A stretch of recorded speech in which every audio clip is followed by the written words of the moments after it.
Então, nós estamos aqui na aula 2, parte 2, e vamos continuar aqui a nossa aula, né, a respeito do estudo do tipo penal homicídio. Então, o homicídio, na sua modalidade simples, nós temos previsão aí no caput do artigo 121. A sua modalidade privilegiada, nós temos o parágrafo 1º.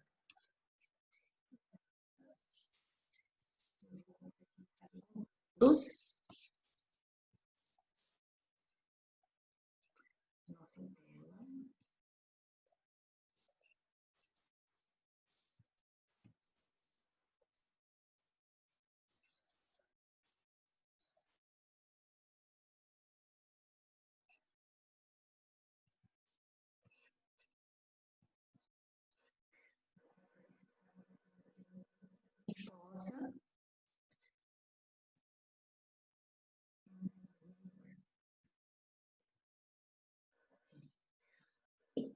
Estávamos conversando a respeito do homicídio privilegiado, né? Então, se o agente comete esse crime, impelido por essa violenta ação, logo em seguida uma injusta provocação da vítima, ele pode muito bem ter essa redução. Eu falei com vocês que esse pode é no sentido de é melhor para o réu, então o juiz deve, tá? Não é realmente um critério. Se for realmente evidenciado no caso concreto, se na hora da votação dos quesitos o júri entender que o motivo é relevante, moralmente, a título de exemplo, eu dei para vocês o pai que simplesmente mata o estuprador da filha. É claro que essa violenta emoção tem que haver o quê? Não pode ter havido um tempo, um lapso de tempo. A lei não prevê qual é o tempo, mas deve ser evidenciado que realmente foi logo após, que foi logo em seguida a essa injusta provocação da vítima, tá? Essas são as principais informações sobre o homicídio privilegiado. Daqui a pouco eu falo mais a respeito dele, porque eu vou fazer aqui, na verdade, uma colocação que a doutrina faz com relação à qualificadora e ao privilégio. Mas o que é qualificadora? Qualificadora nada mais é do que o crime, ele já começa com uma pena mais alta, tá? Lembra que eu conversei com vocês, né? Inclusive até revisei a respeito da dosimetria da pena, da quantidade da pena. E no homicídio na sua modalidade simples, a quantidade da pena, a pena em abstrato, a pena combinada pelo legislador, tem um patamar mínimo de 6 e máximo de 20. Aqui, no homicídio qualificado, muda um pouco já a figura. A figura, primeiro, é que o homicídio qualificado, tanto o inciso 1, 2, 3, 4, todos os incisos que a gente vai conversar, estão dentro da lei dos crimes hediondos. E além de ser um crime considerado hediondo, o homicídio qualificado, nós temos também que a pena ela é maior. Ela vai à reclusão de 12 a um patamar máximo aí de 30 anos, tá? Então, e quando é que se qualifica? Quando é que eu estou diante de uma qualificadora? Então, vamos estudar as causas que qualificam que essa pena começa já no seu patamar mais alto do que a modalidade simples. Vamos ao estudo delas. Mediante paga ou promessa de recompensa, ou por outro motivo torpe. Então, eu pergunto para vocês, como que vocês acham que é esse pagamento? Esse pagamento, ele deve ser em pecúnia, em dinheiro, né, visando um lucro, né? Esse pagamento, essa promessa dessa recompensa, desse pagamento, deve ser necessariamente em pecúnia?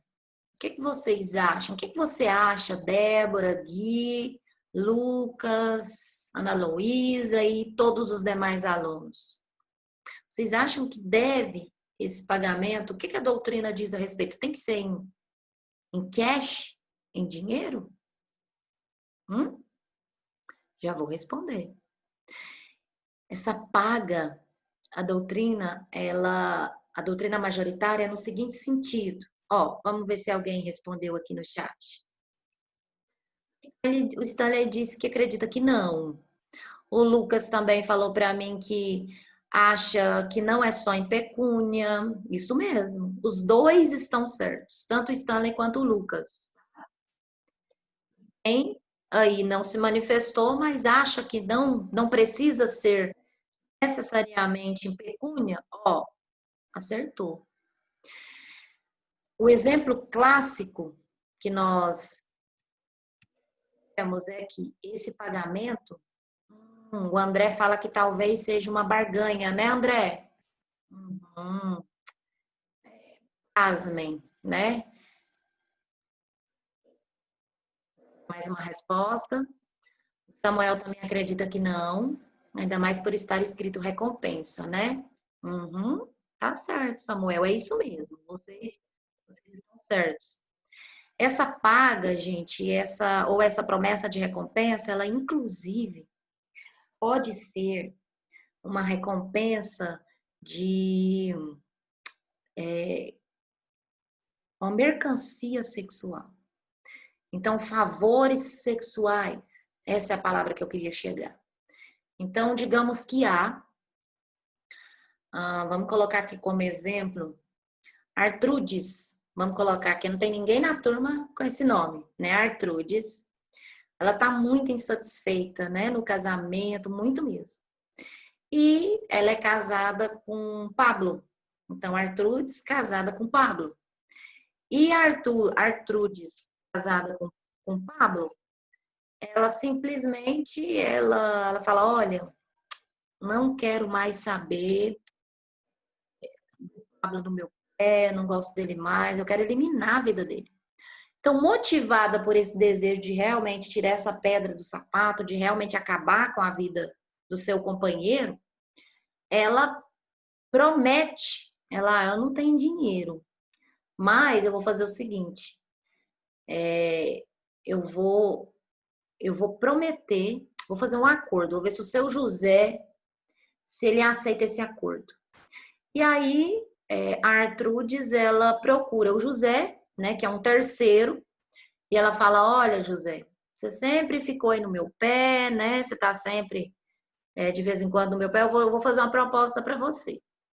Se você matar, né, o meu marido, se você matar ele, eu te favoreço sexualmente. Eu mantenho relações sexuais com você.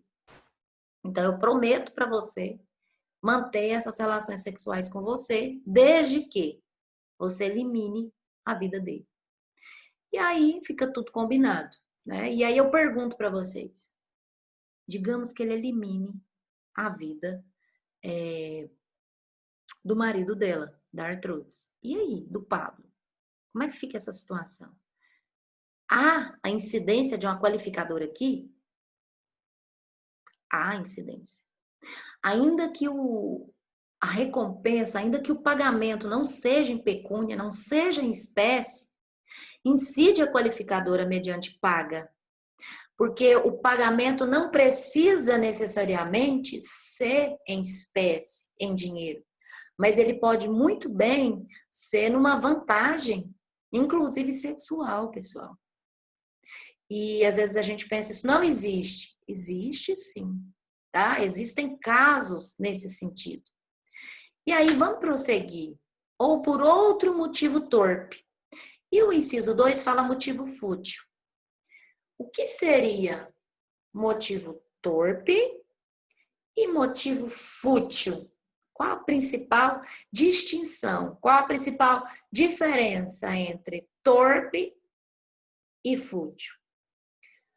Torpe é aquele motivo, não esquecer mais.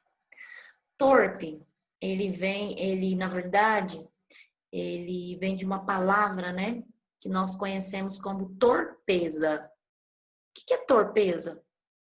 Torpeza é maldade. Então, é aquela pessoa que motivada por um desejo de fazer maldade mesmo, no sentido de o sentimento que vai além, sabe, de uma simples raiva, né? Não, eu realmente quero eliminar a vida dele por maldade. E aí o exemplo clássico doutrinário é justamente o exemplo do filho que ele quer viver a vida dele do jeito que ele quer, fazer o que ele quer, viver, né? Na verdade, gastar o patrimônio. Mas o pai é aquela pessoa trabalhadora, aquela pessoa que não quer que o filho fique desprovido depois da sua morte e começa a colocar alguns empecilhos para que o filho não venda nenhum tipo de propriedade. E aí esse filho, motivado pela maldade, motivado pela torpeza, esse sentimento cruel, né? Que alguns, na verdade, eu não vou nem dizer que não perpassa pelo pensamento do ser humano, perpassa, talvez até pelo pensamento de todos, mas cabe ao ser humano o quê? Barrar, né? Limitar esses pensamentos.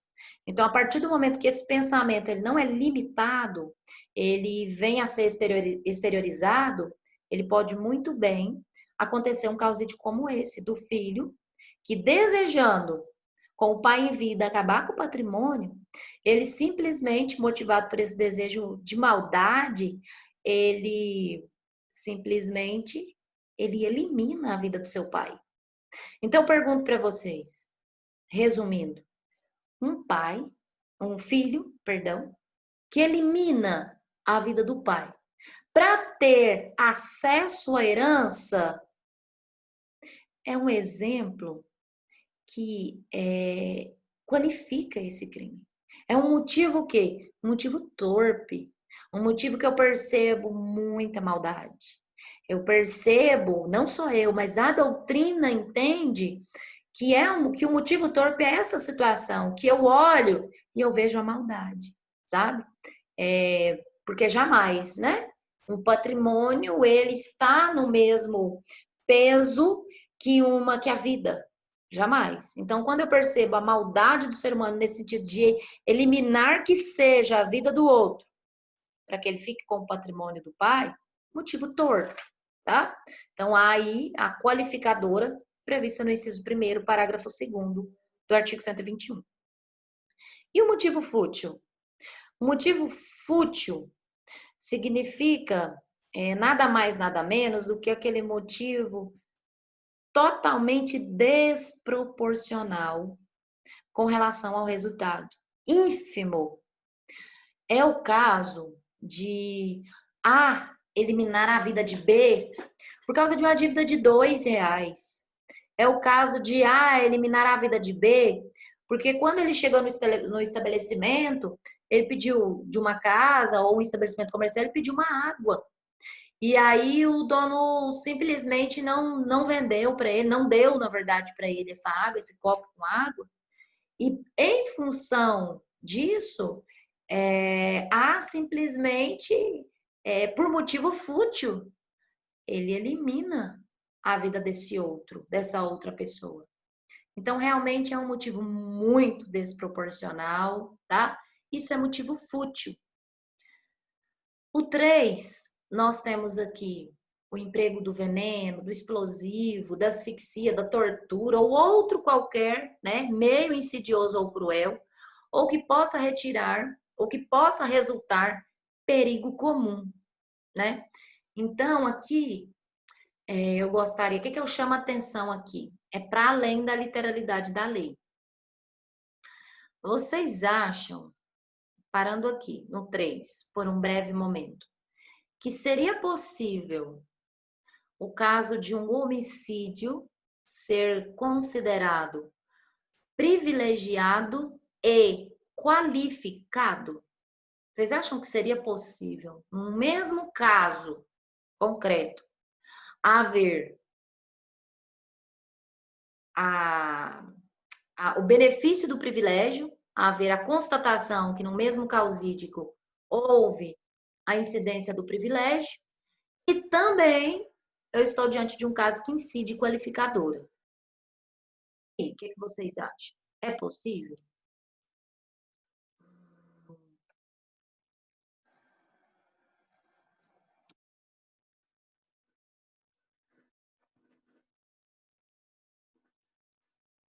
Uhum. O Stanley diz assim que torpe é repugnante, o fútil seria mais ligado com ação inadequada, ótimo, isso mesmo. Uhum. Ah, o Lucas diz pra gente, eu fiz a pergunta aqui, né? Perguntando para vocês se é possível haver tanto o privilégio quanto a qualificadora, no mesmo caso, no mesmo causídico. O Lucas diz que sim, né? Ah, o Reginaldo, o pai mata o estuprador asfixiado. E isso é justamente, Reginaldo, é o é justamente o clássico exemplo da doutrina. É justamente esse pai que mata realmente esse estuprador. O que é isso? Nós estamos diante de um caso de privilégio, né? Um homicídio privilegiado. E aí também, Samuel acertou. Aí, esse pai, ele mata como? Ele mata justamente por asfixia. Isso mesmo. E aí, isso aí, ótimo. Então, tá pacificado, tá? É possível, sim, haver, num caso concreto, homicídio privilegiado e qualificado no mesmo caso. Ótimo. Minha pergunta agora, vamos desdobrar um pouco mais, vamos estudar além. Diante de um caso de homicídio que é qualificado e privilegiado, eu queria perguntar para vocês, esse caso, ele seria considerado como crime hediondo? O que vocês acham? Crime hediondo. Quero ouvir vocês hoje.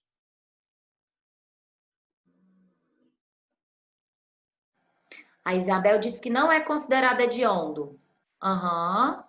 Ah, Isabel, você acertou. E aí eu queria perguntar, o Wender também, ótimo, o Wender, o André acertaram. E eu queria perguntar para vocês, qual é a justificativa de que não é hediondo? A principal justificativa. Enquanto vocês pensam, eu vou reformular mais uma vez a pergunta. No crime, num tipo penal, aqui, vou dar o exemplo, inclusive, do pai que estuprou, o pai que matou o estuprador da filha por asfixia. Estamos aí diante de um caso de homicídio privilegiado e qualificado. E esse caso, ele é um crime hediondo? E por que a pergunta? Porque o homicídio qualificado tem previsão lá dentro da lei 8072, a lei dos crimes hediondos. Ótimo, Lucas. É isso mesmo, Lucas. Os crimes hediondos é essa a resposta. Os crimes hediondos são apenas presentes em 8072 e o parágrafo único. Perfeito. Essa é a resposta. O Stanley, ele pediu para mim repetir. Claro que eu repito. Mais uma vez eu vou repetir para vocês.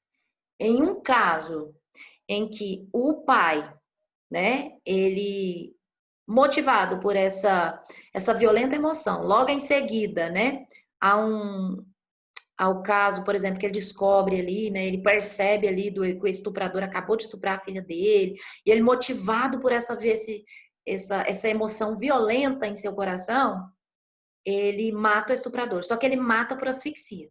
Nesse caso, eu estou diante de um crime de homicídio que, além de ser privilegiado, que tem previsão lá no parágrafo 1º, ele também é qualificado, porque asfixia, aqui ó, o inciso 3, fala para mim que asfixia é sim uma qualificadora.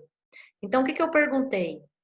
Eu perguntei se esse crime, que é privilegiado e qualificado, ele é um crime hediondo ou não?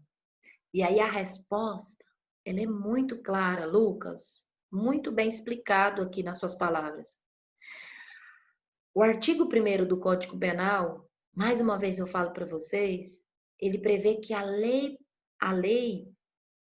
que não há crime se não tiver uma lei anterior.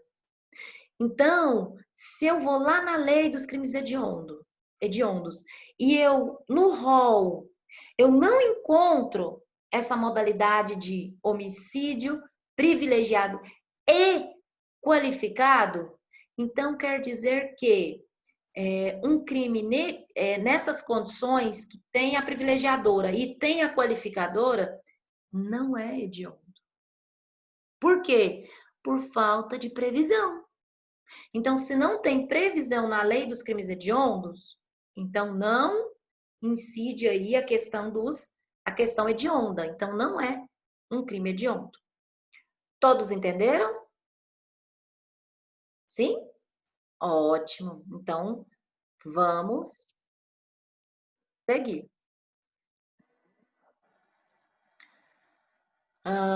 Inciso 4.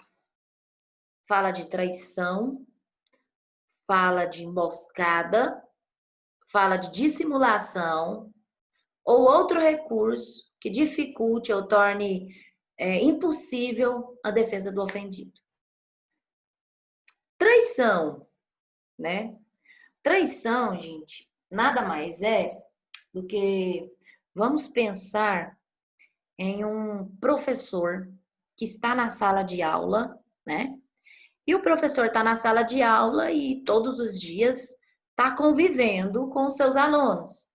Então, o professor Alfredo, por exemplo, ele está sempre na sala de aula, está sempre conversando com todos os alunos. E um certo momento, um certo dia, uma das suas alunas, né? Vamos a título de exemplo, a Aline. A Aline fala: olha, professor, eu queria tirar uma dúvida ao final da aula, claro. Ela fala: olha, professor, eu queria tirar uma dúvida. Só que a dúvida está dentro da minha doutrina. Eu escrevi, deixei dentro da minha doutrina que está lá no carro. O senhor me acompanha? E aí, esse professor, ele acompanha, né, essa aluna que pediu, né, para que ele fosse ali. E ele já conhece ela. Então, ele tem o quê? Ainda que ele não tenha intimidade, ele tinha um conhecimento prévio quem era essa pessoa. Então, ele confiava porque ele tinha um conhecimento prévio. E aí? E se essa aluna lá desfere um tiro, uma faca, nesse professor, enfim? Aqui, gente, todas as vezes que eu estiver diante de um caso em que eu leio o causídico e eu percebo que houve um prévio conhecimento, que houve na verdade, uma relação de aproximação antes, e essa pessoa se aproveita, porque aqui é um aproveitamento. Então, se essa pessoa se aproveita dessa situação de não chego a dizer nem intimidade, mas eu chego a dizer de conhecimento prévio, nós poderemos estar diante de um crime que a qualificadora traição, ela vai incidir. Por quê? Porque o professor acompanhou, acreditando que se tratava realmente de uma dúvida, mas na verdade ela escondia, né, esse desejo de eliminar a vida desse professor, tá? Então, traição, emboscada. Emboscada nada mais é do que aquela pessoa que se esconde atrás de uma moita, atrás de uma escada, atrás de uma viga, atrás de uma coluna, e simplesmente essa pessoa simplesmente desfere golpes contra a sua vítima. Então, se acontecer um causídico em que vocês lerem, vocês perceberem que essa pessoa se escondeu, que não tinha como a vítima, né, de certa forma, saber, né, prever aquele resultado, nós estaremos diante aqui da qualificadora emboscada, tá? A qualificadora, ela sempre, né, ela é uma tese que, na verdade, ela é muito debatida nos tribunais do júri, no sentido do afastamento da qualificadora, porque ela aumenta a pena já começa maior, tá? e só tem como saber quais foram as qualificadoras, as circunstâncias que qualificaram o crime no caso concreto, né? Então, aqui, se no causídico, se as testemunhas, se há a possibilidade aqui nos autos de realmente perceber que foi via emboscada, nós estamos diante de uma qualificadora prevista aí, ó, no inciso 4 do parágrafo 2º do Código Penal. Ou, claro, qualquer outro recurso que torne impossível a defesa desse ofendido. Claro, se tem uma pessoa escondida, é muito mais difícil, né, essa pessoa que foi pega de surpresa, essa vítima que foi pega de surpresa, ela na verdade, ela se defender, até mesmo porque a gente não anda, o ser humano ele não anda, né? Na verdade, pensando que alguém vai eliminar a vida dele. Então, não tem como prever isso, tá? Então, se no caso concreto houver, na verdade, essa verificar nos autos que realmente se trata de um recurso que dificultou ou que tornou impossível a defesa desse ofendido, nós estamos diante dessa qualificadora aqui, tá? Alguns doutrinadores chegam a colocar, inclusive, a questão, inclusive, que colocou um sonífero, alguma coisa na bebida, tá? Um Boa Noite Cinderela na bebida de outro, para que essa pessoa ficasse vulnerável e realmente o crime fosse consumado. Então, aqui é o quê? É um recurso que dificultou, né? Que tornou realmente impossível a defesa desse ofendido, tá? E o inciso 5, ele diz para assegurar a execução, ocultação, impunidade ou vantagem de outro crime. O exemplo mais clássico é justamente daquela pessoa que ela está organizando, né, um furto em um banco, um estabelecimento comercial qualquer, só que ela vai lá 12 horas antes, ou ela vai lá um dia, enfim, horas antes, e ela mata, né, ou ela, enfim, ela executa, né, um segurança, por exemplo. Então, se ela executa esse segurança, é justamente para quê? Para que esse agressor ele possa ter a certeza, né? Ele possa realmente assegurar que vai dar tudo certo, que esse crime vai ser executado, que ele vai sair impune, tá? Então, nesse caso, nós temos o que? A incidência do inciso 5, parágrafo 2º do artigo 121. Deixa eu ver se tem alguma qualificadora de conexão. Uhum. Isso mesmo, Isabel.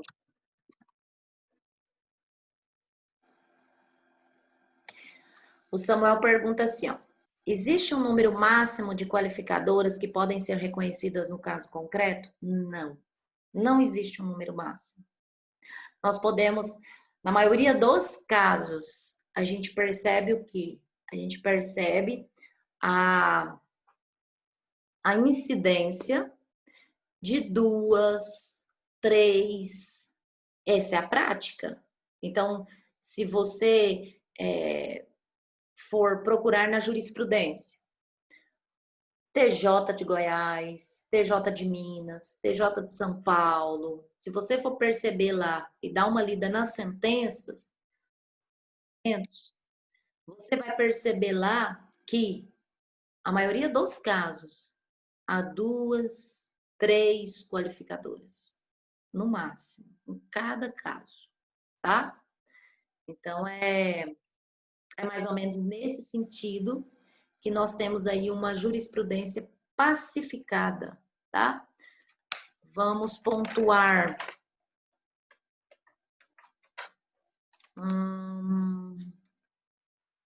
Uhum.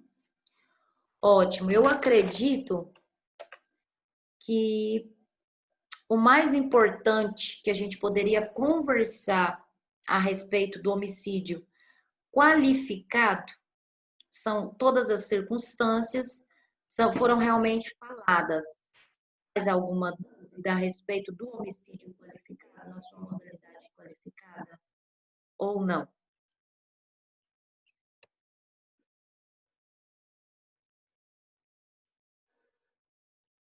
A gente pode prosseguir. Bel, a gente pode prosseguir, Samuel. E todos os demais? Há alguma dúvida aqui ou não?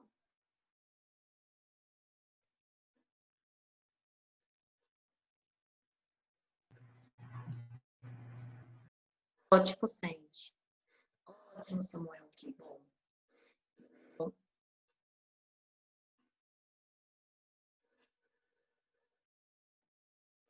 Com relação ao aumento de pena, Lucas, na verdade a pena ela já começa alta, tá?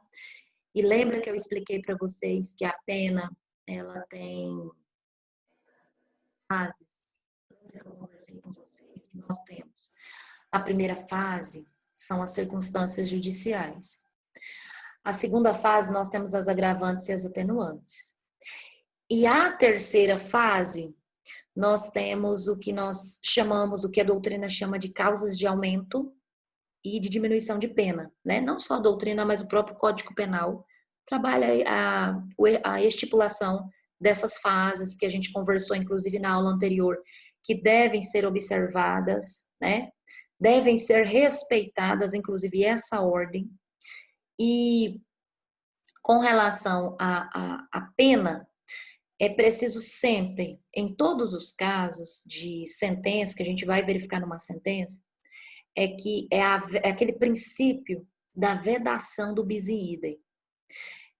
Jamais, se a pena já começa com a incidência da qualificadora, dentro da sentença, pelo mesmo motivo, eu posso pedir ainda mais dentro, por exemplo, da circunstância judicial, né, que fica a critério do juiz, né, desde que ele fundamente, né, ele fica esse critério dele ali atendendo lembra do artigo 59? Culpabilidade, antecedentes, né, conduta social. Então aqui jamais uma pena que já começa entre 12 a 30 anos, jamais essa pena que já começa qualificada, que já começa no seu patamar lá mais alto, eu posso aqui na primeira fase continuar falando ainda mais dessa qualificadora. Por quê? Por causa da vedação do bis in idem. Então não é uma questão de impunidade, é uma questão de legalidade. Então a lei, ela prevê o quê? Qual é o crime? Qual é o tipo penal? O tipo penal. Ainda mais aqui. Aqui nós estamos diante de um caso em que a competência para o julgamento é do tribunal do júri. Então, a primeira pergunta que é feita nos júris é: vocês reconhecem que realmente ali para votação é o crime? É. Então, havendo o crime, depois vai perguntar: a qualificadora explica as qualificadoras. Então, se for reconhecidas as qualificadoras lá no início, né, ali como quando vai encontrar o tipo penal, então essa pena, ela já começa aqui, ela já começa no alto, no patamar mais alto do que o homicídio simples.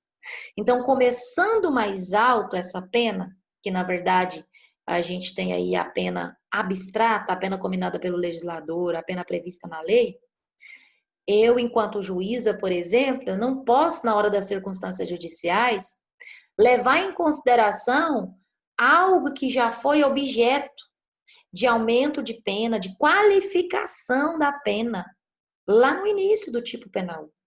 Por quê? Porque isso seria na verdade, bis in idem. Seria eu punir essa pessoa duas vezes pelo mesmo fato.